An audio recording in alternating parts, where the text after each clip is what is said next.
درود به دوستان و همراهان عزیزم. خیلی خوش اومدید به کانال خودتون، کانال قصه دلشکسته. ممنون که روی این ویدیو کلیک کردین و به این داستان گوش میدید. لطفاً کانال رو سابسکرایب کنید و ویدیو رو لایک و با اشتراک این ویدیو با دوستانتان به بهتر دیده شدن من کمک کنید. عباس روی صندلی جلوی باجه نشسته بود و داشت با دقت برگه های وامو میخوند و امضا میکرد. من جلوی باجه کناری دقیقاً روبروی فرامرز نشسته بودم و با چشمام داشتم باهاش حرف میزدم. از روی صندلی بلند شد و با صدای بلند رو به عباس گفت: عباس داداش، از روی برگه ها برو یه کپی بگیر و برای من بیار. عباس رفت کافینت و منم همین جوری جلوی فرامرز نشسته بودم و براش اشوه می آمدم. همون چند لحظه کافی بود. بدون جلب توجه همکاراش سرشو نزدیکم آورد، طوری که حرارت نفسش رو روی صورتم حس می کردم. خیلی آروم به هم گفت: امشب منتظرتم، یادت نره. دستش رو روی دستم کشید. ترسیدم همکاراش ببینن. خودم رو عقب کشیدم و به پشتی صندلی تکیه دادم.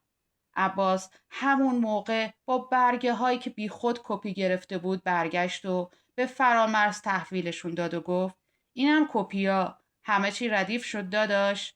آره ممنون. دیگه تقریبا کارات تموم شدن. عباس دستش رو روی شونم گذاشت و گفت: بریم عزیزم. دیگه فرامرز جان، باقی کارا با خودت. منو بی خبر نذار. نگام به نگاه فرامرز گره خورد. نگاش پر از خواستنم بود. با یه خداحافظی سرد ازش دور شدم. همه چی از همین جا شروع شده بود. عباس کاسب بود و فرامرز رفیق جوونیش. عباس یه آدم ساده، مهربون و بی نهایت خسته کننده بود. اما برعکس فرامرز یه آدم گرم و خوشتیپ. نگاش مثل قلاب بود که مینداخت و به سمت خودش میکشید. 1 ماهی از آخرین دیدارم با فرامرز گذشته بود. یه شب عباس به خاطر مریضی مادرش پیشش مونده بود. منم تنها و بی‌حوصله روی مبل دراز کشیده بودم که صدای آلارم گوشیم بلند شد.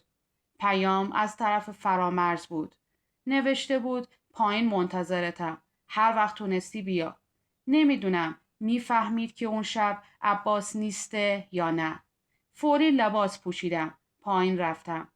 توی سایه تاریک آپارتمان ماشینشو پارک کرده بود.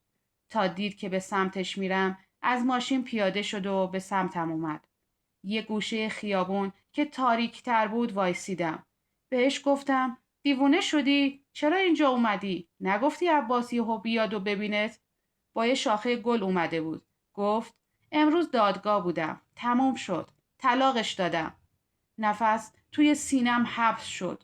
زنش مریم دختر خوبی بود. هر موقع که می دیدمش دختر ساکت و آرومی بود. گفتم: برای چی؟ خندید و گفت: خودت میدونی برای چی. من سهممو انجام دادم. زنمو طلاق دادم. چون نمیتونستم شبا کنارش بخوابم و به تو فکر نکنم. حالا نوبت توه. عباسو ول کن. ترسیدم بیشتر از این کنارش باشم. ازش خداحافظی کردم و برگشتم توی خونه. تا صبح بیدار بودم. می ترسیدم. از جسارت فرامرز. از خودم. از عباس. ته دلم یه حس پیروزی کثیف داشتم. یه مرد به خاطر من زندگیشو خراب کرده بود. این یعنی من خاص بودم. یعنی ارزش داشتم. از این زندگی ساده و بی هیجان باید نجات پیدا می کردم. از روز بعد کار منم شروع شد. فرامرز هر روز به هم پیام میداد و به هم فشار می آورد. کی بهش میگی؟ کی پیشم میای؟ منم که جرأت نداشتم بی مقدمه به عباس بگم طلاق میخوام. تصمیم گرفتم کاری کنم که خودش طلاقم بده. اولش شروع کردم به بهانه‌گیری های بی دلیل. اعصاب خورده الکی. کارای خونه رو انجام نمیدادم. ظرف نمی شستم. غذا درست نمی کردم. اما عباس اینقدر نجیب بود که این کارای من اصلا به چشمش نمی اومد و همه رو پای حساب فشار اقتصادی زندگی میگذاشت. هرچی من بیشتر داد و بیداد میکردم و میگفتم خستم، از این زندگی کوفتی خستم، از این زندگی که هیچ دلخوشی و شادی نداره خستم.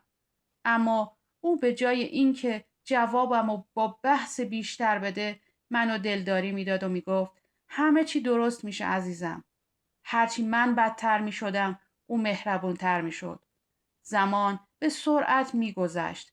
یه روز فرامرز به هم زنگ زد و گفت ببین من بازیچه تو نیستم. من به خاطر تو زنم و طلاق دادم که تو رو به دست بیارم. اگه هر چی زودتر تکلیف تو با عباس مشخص نکنی خودم میام همه چی رو بهش میگم. ترس همه وجودم رو گرفته بود. اگه فرامرد همه چی رو میگفت آبروم میرفت. خونوادم اگه میفهمیدن چی؟ مادرم که روم حساس بود اگه میفهمید دیگه نگاه تو صورتم نمیکرد. باید یه کاری میکردم. باید خودم عباس رو مجبور به طلاق میکردم. اما چجوری؟ او جواب تمام دعواهای الکی منو با لبخند تلخ میداد.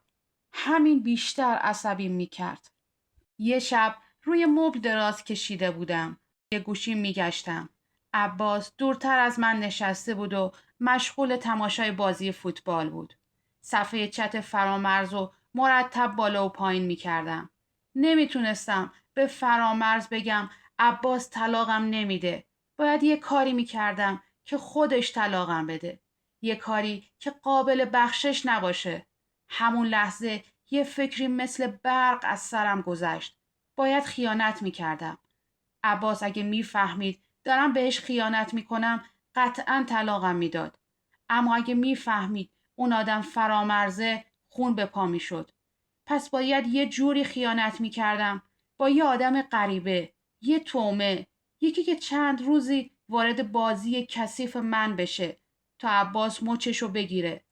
تو برنامه‌های دوستیابی گوشیم یه اکانت فیک ساختم. دنبال یه مورد مناسب خودم میگشتم. اگه طرف متأهل بود که بهتر. بعد از نیم ساعتی بالاخره با یکی شروع به چت کردم. از عکس پروفایلش خوشم اومده بود. اسمش شاهرخ بود. دقیقاً همون چیزی که میخواستم. یه مرد حول پولدار. چند تا عکس که توی گالری گوشیم از خودم داشتم بهش فرستادم. منم خوش قیافه و خوشندام بودم. به همین خاطر فرامرز عاشقم شده بود. با دیدن عکسام خیلی زود پسرخاله شد. شاهرخ به جای متن وایس میفرستاد. هنسفری تو گوشم گذاشته بودم. صدای گوشیمم کم کرده بودم که عباس چیزی متوجه نشه. صداش بم و خشدار بود. از اون صداهایی که میفهمید چطوری روی روان آدم راه بره. از فردا شب با شاهرخ وارد چت‌های طولانی تر شدم. اولش چند تا پست عاشقانه فرستادم. بعدش آروم آروم بهش گفتم که ازش خوشم میاد. کم کم یخ بینمون باز شد. شاهرخ خیلی راحت حرف میزد و ابراز علاقه میکرد. میفهمیدم متأهله. اما میگفت زن و زندگی یه طرف، عشق و حالم طرف دیگه. منم خودم رو متأهل معرفی کرده بودم. اما یه متأهل که در مسیر طلاق بودم. اولین بار بود که یه جمله راست میگفتم. من آدم متأهلی بودم که به اشتباه خودم رو توی مسیری انداخته بودم که آخرش طلاق و تباهی بود. کم کم وقتش بود که عباس رو وارد بازی کنم. آلارم گوشیمو بلند کردم که هر وقت شاهرخ پیام بده عباسم متوجه بشه. اما عباس اینقدر بی توجه به گوشیم بود که اگه حتی صفحه گوشیم روشن بود نگاش نمیکرد. نمیدونم چرا اینقدر به من اعتماد داشت. چرا اینقدر بی خیال بود. 2 هفته به همین منوال گذشت. ولی عباس حتی یک بارم به گوشی من دست نزد و از من نپرسید که با کی اینقدر طولانی چت میکنی. اما تو همین مدت اتفاقی خارج از برنامه من افتاد. چت با شاهرخ که برای تومه میخواستمش تبدیل شده بود به عادت. کم کم داشتم فرامرز رو با شاهرخ مقایسه میکردم. آبشنای شاهرخ خیلی بیشتر از فرامرز بود. با خودم گفتم فرامرزو تو آب نمک میخوابونم. هر وقت زنگ میزد، غر میزد، کی تمومش میکنی؟ من دیگه طاقتم داره تموم میشه. من سعی میکردم با لحنی که انگار خیلی استرس دارم میگفتم تو نمیفهمی. عباس شک کرده. همین روزاست که دعوای اصلی شروع بشه. فرامرز یه بد و بیراهی نثار عباس میکرد و تلفن رو قطع میکرد. من با مهارت کثیفی بین 3 مرد بودم. عباس که هیچی رو نمیدید، فرامرز که منتظرم بود و بعضی وقتا باهاش سر قرار میرفتم و شاهرخ که بدجور دلمو لرزونده بود. دیگه نمیخواستم شاهرخ لو بره. من شاهرخ رو با حماقت کامل میخواستم. یه شب که داشتم با فرامرز چت می کردم، دقیقا همون لحظه شاهرخ شروع به چت کرد. فرامرز رو تو دیوار زدم و با شاهرخ چت کردم. دل می دادم و قلوه می گرفتم. عباس خونه نبود. یه وایس فرستاد. گفت دیگه من طاقت ندارم که فقط از پشت گوشی صحبت کنیم و فقط از همینجا ببینمت. فردا هر جور که هست به آدرسی که میفرستم میای. خونه مجردیمه. اگه نیای دیگه به هم پیام نده. در ضمن یه کادو خیلی خوشگلم برات گرفتم که عکسشو همراه با آدرس برات میفرستم. تا فردا که ببینمت منتظرتم. دیگه اجازه صحبت به هم نداد. تو پیام بعدی اول آدرس رو فرستاد، بعد یه عکس. عکس رو که باز کردم عکس یک گردنبند خیلی ظریف و خوشگل بود. حتما طلا بود. وسوسه شده بودم. روز بعد به بهانه اینکه خونه دوستم میخوام برم زودتر از عباس از خونه خارج شدم. قبل از اینکه بیرون برم با گوشیم یه اسنپ گرفتم. اسنپ خیلی زود رسید. فوری کفشم و پوشیدم و رفتم پایین سوار اسنپ شدم و به آدرسی که شاهرخ داده بود رسیدم. شاهرخ پایین پله ها منتظرم بود. اولین بار بود می دیدمش. خوشتیپ بود و خوش هیکل. هیکل مردونه ای داشت. لبخندی زد و گفت خوش اومدی. پشت سرش راه افتادم و وارد آپارتمانش شدم. یه لحظه عجیب دلم لرزید. تو ذهنم داشتم عباس و فرامرز و مرور می کردم که لو نرم. یادم اومد که فرامرز همیشه ساعت 9 بعد از اینکه عباس از خونه بیرون میره به هم زنگ میزنه. فوری خواستم گوشیمو روی بی صدا بذارم. همین که دست توی کیفم کردم که گوشیمو در بیارم هرچی گشتم نبود. یا خدا، گوشیم یادم اومد. همون لحظه که داشتم کفشامو میپوشیدم گوشیمو همونجا روی زمین گذاشتم. با عجله سوار اسنپ شدم. اصلا یادم رفته بود که گوشیمو بردارم. گوشیمم اصلا رمز نداشت. شاهرخ داشت خودشو آماده میکرد. متوجه نگرانی من شد. گفت چی شده؟ فقط یک کلمه گفتم. گوشیمو خونه جا گذاشتم. باید برگردم. دستمو کشید و گفت تو هیچ جا نمیری.